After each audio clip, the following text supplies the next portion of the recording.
ladies and gentlemen. It's a great pleasure for me to be here and to give you a presentation.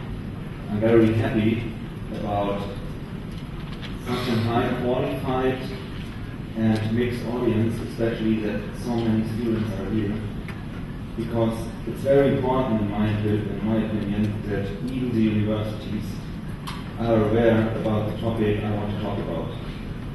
So I intend to make my presentation both interesting and worthwhile. Well, first of all, thank you for coming to my presentation. I'm Viebranz, a project manager at the German Commission of Electrical, Electronics and Information Technologies, so it's a long name. The short name is DKE. And I would like to give you a presentation, a brief presentation about the international standardization and its application in the field of electromobility. So the question is, how does international standardization work and how looks the standardization landscape in the field of electromobility?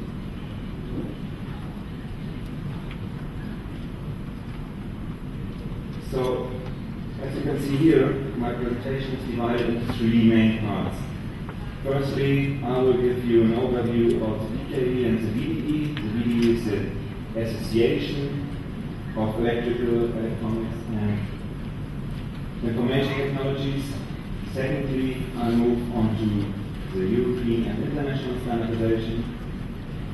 And finally, I will give you an overview about the international standardization landscape on the example of electromobility.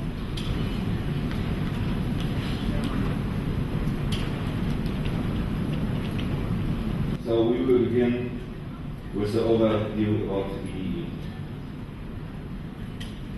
Here you can see the organization chart of the VDE. The VDE is one of the largest technical and scientific associations in Europe and has more than 35,000 members. Not only engineers belong to the VDE, but also researchers, students, technicians, and many important enterprises in the electrical, electronic, and information technology industry.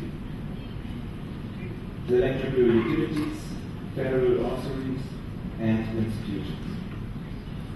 So the organization of the VDE comprises a setup in the field of electrotechnology which is unique worldwide and which is based on three main pillars. The association section, so science and profession comprising technical and scientific societies, professional and political activities. The standardization, so that's the light colored body, that's the DKE, so that you have an idea where the DKE comes from. And also testing and certification. So the VDE makes sure that electrotechnical products sold in Germany and worldwide are safe and purity. This with strict testing certified with a famous VDE mark. Today, more than 200,000 types of products worldwide carry VDE certification marks.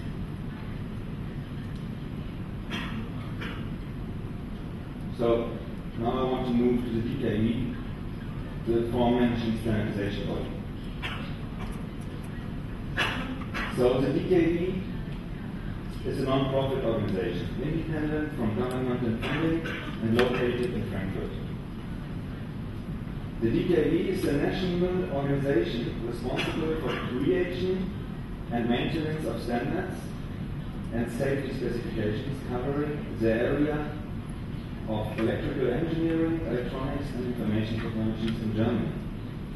The DKE is a joint organization of German Institute for Standardization, so the DIN, and the VDE, as I mentioned before.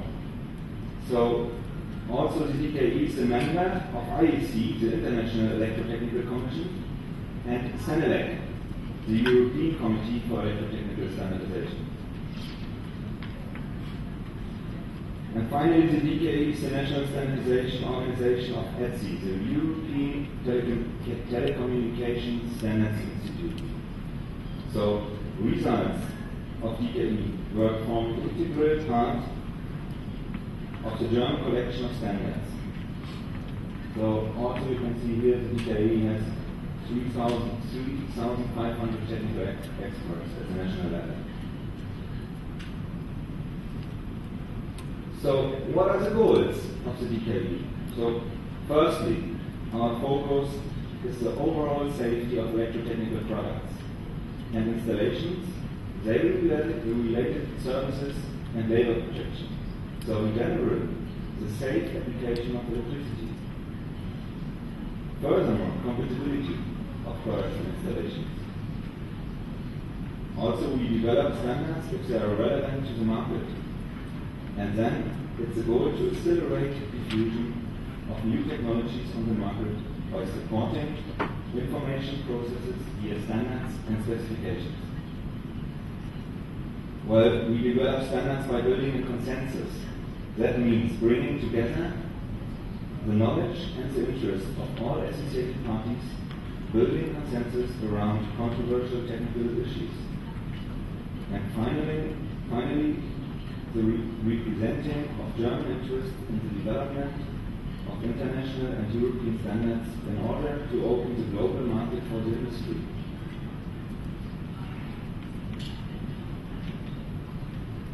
So, in addition, you can see here the German standardization strategy developed by all associations and the government. First of all, it's a goal to secure Germany's position as a leading industrial nation.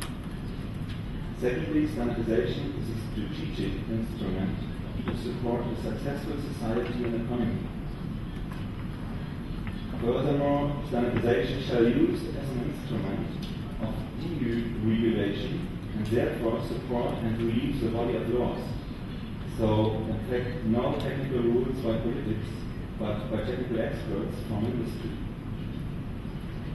Also, standardization and standard bodies promote technological competence. And finally, standardization bodies shall provide efficient procedures and tools, so cost for industry should be as low as possible.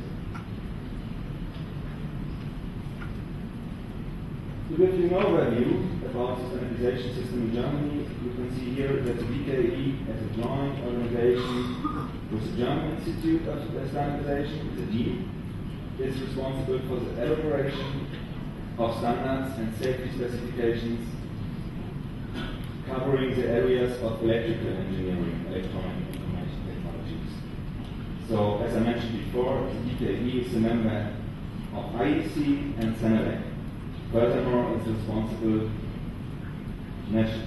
responsible national standard organizations for ETSI, the European Telecommunications Standards Institute.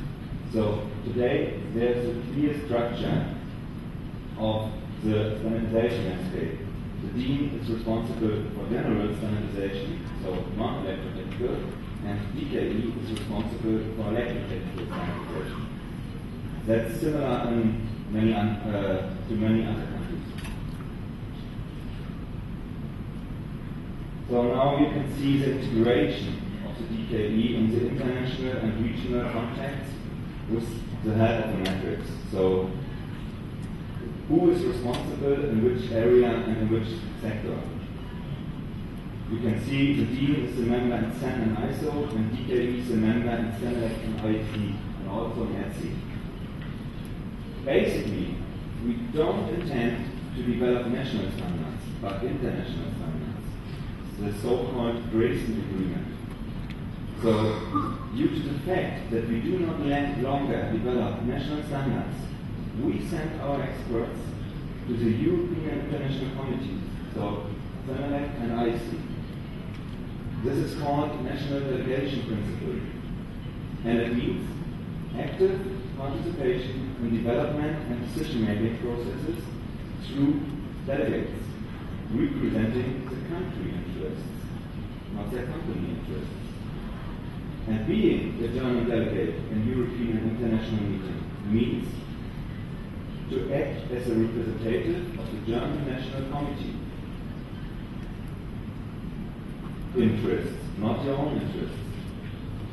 So before going to an international meeting, the National Committee has agreed by consensus on one common German standpoint or opinion, which the delegate then has officially to present at the meeting. It is essential to understand that all these organizations do not comprise of personal members. Only national committees are members. So individual companies are the part of global standardization landscapes under the umbrella of national committees.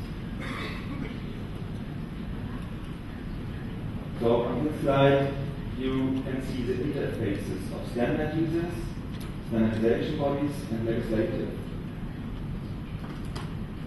So it's important to see that there is a strong link between the legislation and the standardization.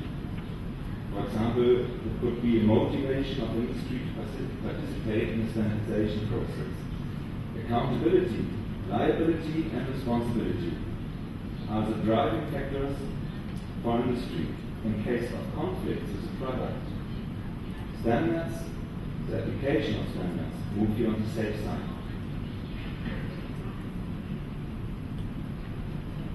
Well, I'll show you briefly in numbers what the delegation principle means in Germany.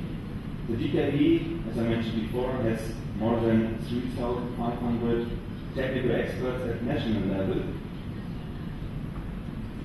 And for example, whereof 1,250 experts are in the role of delegates in IEC committees, representing the German National Committee.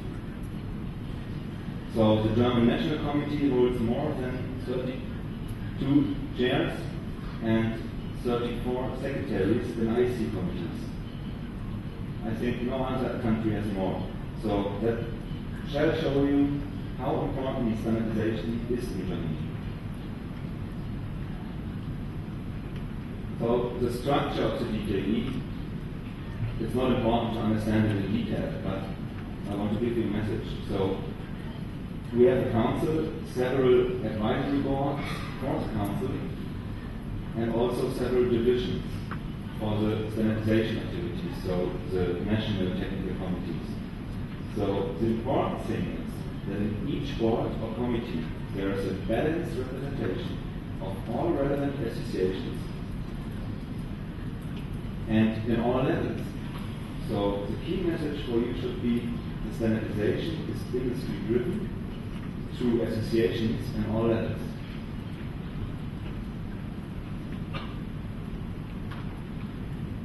So this figure shall give you an impression of the interplay between national and international standardization in Germany.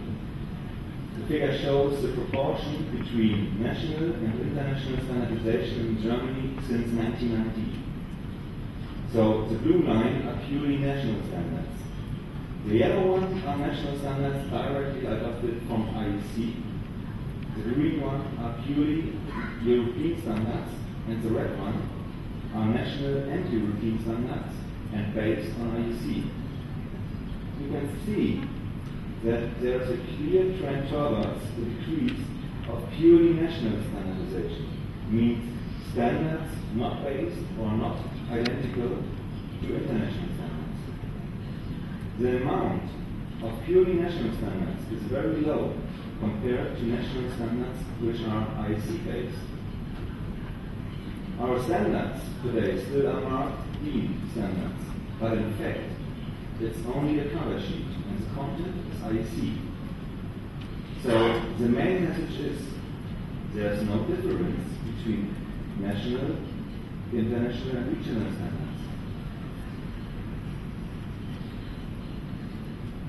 So now I want to move on to the next part of my presentation, the European and international standardization. As I mentioned before, the European Platform for Technical Standardization is standard. The mission is to prepare voluntary standards that help to develop a single European market. In fact, to harmonize the European market. It's It's important to know that members of SENELEC and CEN have to implement European standards and withdraw conflicting national standards. So, one European standard replaces 32 national standards. That's unique in the world. Basically, standards are voluntary, but standards complete and relieve the body of laws. And CEN, SENELEC, and ETSI are recognized European bodies for standardization in support of European legal framework. So the European Union releases directives and mandates to call for new standards. And as I said before, members of CEN and SENELEC have to implement these standards and withdraw conflicting national standards.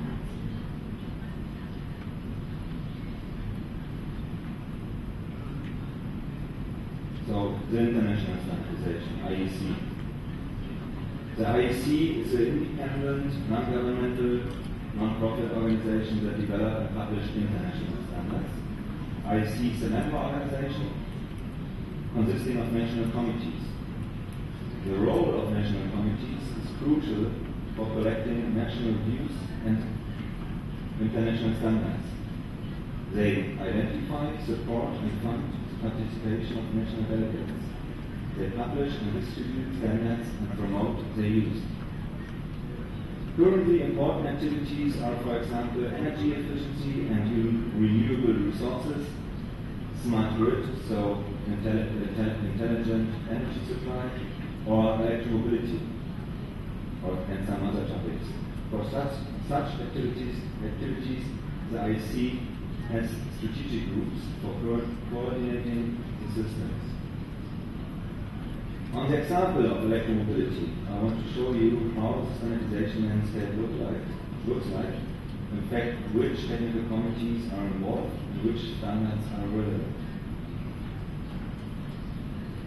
So now a short overview to the organization of the IEC. On the top, there's a council consisting of the national committees. Basically, there are three important domains. The management of standardization, so the Standardization Management Board, SMB. On the left side, which is responsible for the technical work on the standards. Then the management of conformity assessment on the right side, and the market strategy board in the middle, which is watching for relevant technologies on the market. So, electromobility.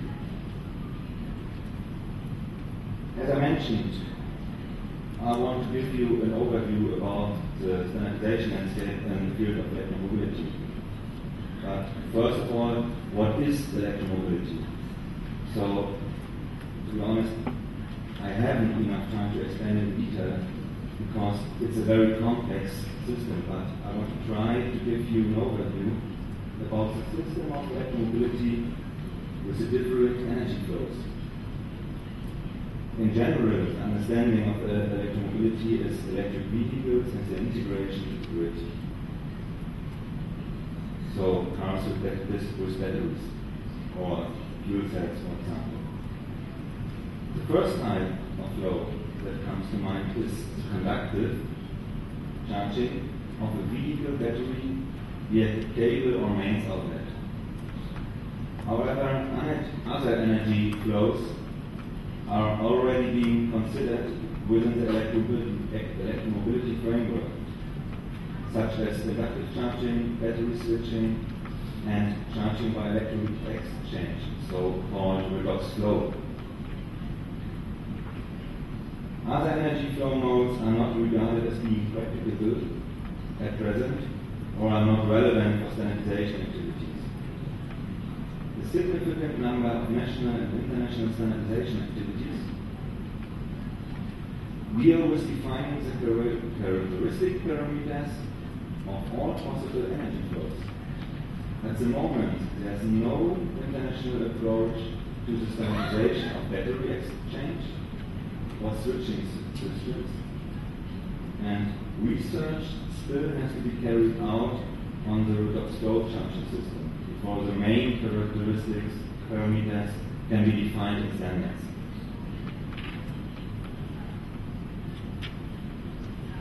So this slide shows system components, domains, and subsectors relating to electromobility standardization. So we have vehicle engineering, so power electronics, onboard wiring, the energy storage and sources, so batteries or fuel cells, the charging infrastructure, for example connectors or charging stations also. So you can imagine in the ideal case it should be the same connector for all vehicles all over the world. So, and product safety and communications are cross-cutting topics which affect all the system components. Well, you can imagine that standardization requirements are important in all these areas, and also that many stakeholders are involved, and collaboration is important.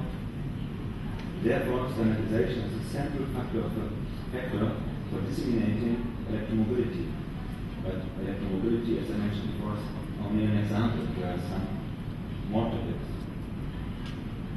Well, to sum up the characteristics of electromobility, we can say electromobility is a cross-section topic, and many stakeholders and branches are affected. Collaboration is important. Electromobility is a dynamical area due to research and development activities, and new opportunities for business models. And electrical safety is essential for market penetration of electromobility.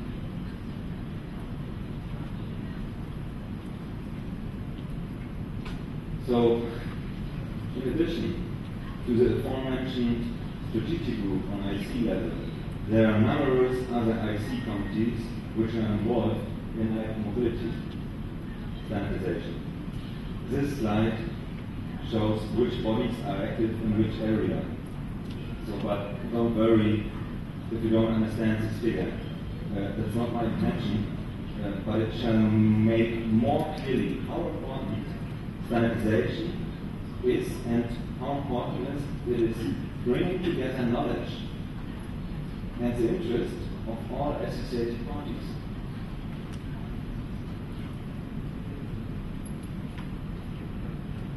Further, at present, there are several standards and projects dealing with interfaces and communication at international level. Here you can see the most important standards on conductive charging.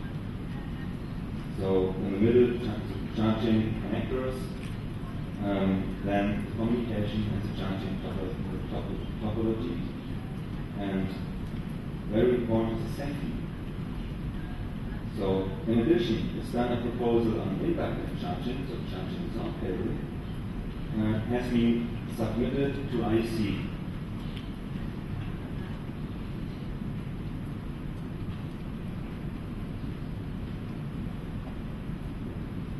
Okay, just before closing, I'd like to summarize my main points. Firstly, the need for international standards. Standards facilitate interoperability, so of products and systems. Standards improve safety and efficiency. Standards protect the environment, and standards used as basis for regulation. A lot of standardization projects are under work in the field of electromobility. So for charging, with cable or without, plug socket outlets, and also communication. And topics like electromobility, but as well as smart grid or energy efficiency and so on, can only be successful with a systemic approach to the development processes and standardization.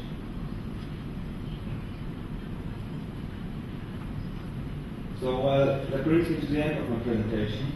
Thank you for listening, and now if there are any questions, I'll be happy to answer.